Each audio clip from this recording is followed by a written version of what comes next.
Dans cette vidéo, nous allons voir comment on peut utiliser la connaissance d'un polynôme annulateur de A dans la recherche des valeurs propres de A et dans la détermination du polynôme caractéristique de A.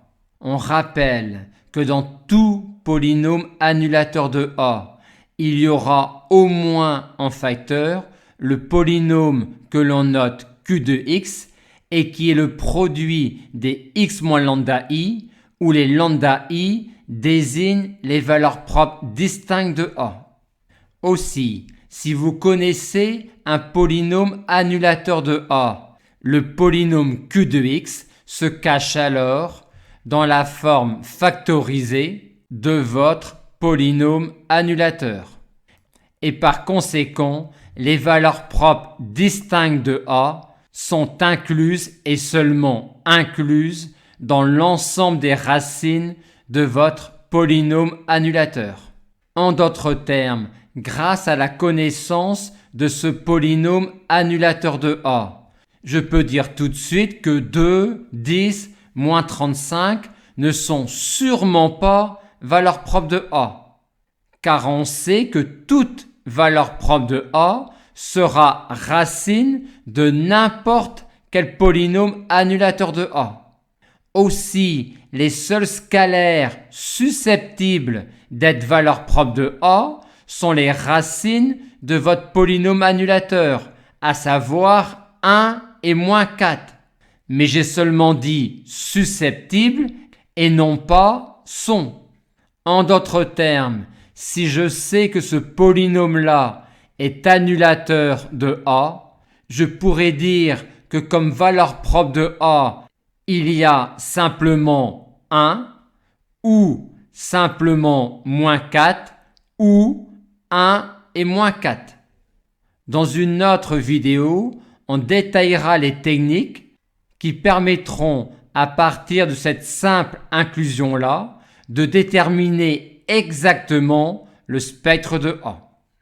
Avec la connaissance d'un polynôme annulateur de A, on a donc un renseignement sur le spectre de A. Mais on a aussi alors un renseignement sur le polynôme caractéristique de A, puisque les racines du polynôme caractéristique de A sont les valeurs propres de A.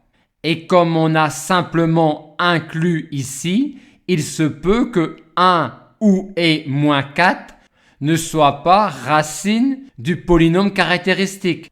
En d'autres termes, on peut simplement dire que les puissances alpha 1 et alpha 2 sont simplement supérieures ou égales à 0. Que peut-on dire de plus sur alpha 1, alpha 2 ? A étant une matrice de format 4-4, le degré de P de A est donc 4, degré de P de A qui est égal à alpha 1 plus alpha 2. On sait aussi que la trace de A est 1 fois alpha 1 plus moins 4 fois alpha 2. Et de même, on a déterminant de A qui est égal à 1 à la puissance alpha 1 fois moins 4 à la puissance alpha 2.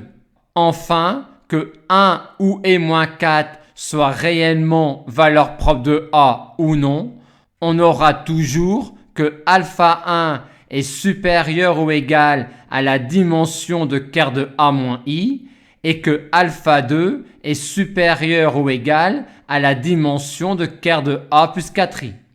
Avec un tel polynôme annulateur de A, on ne pourra pas se prononcer tout de suite sur le fait que A soit diagonalisable ou non. Mais si vous savez que A est diagonalisable, on aura égal ici et égal là.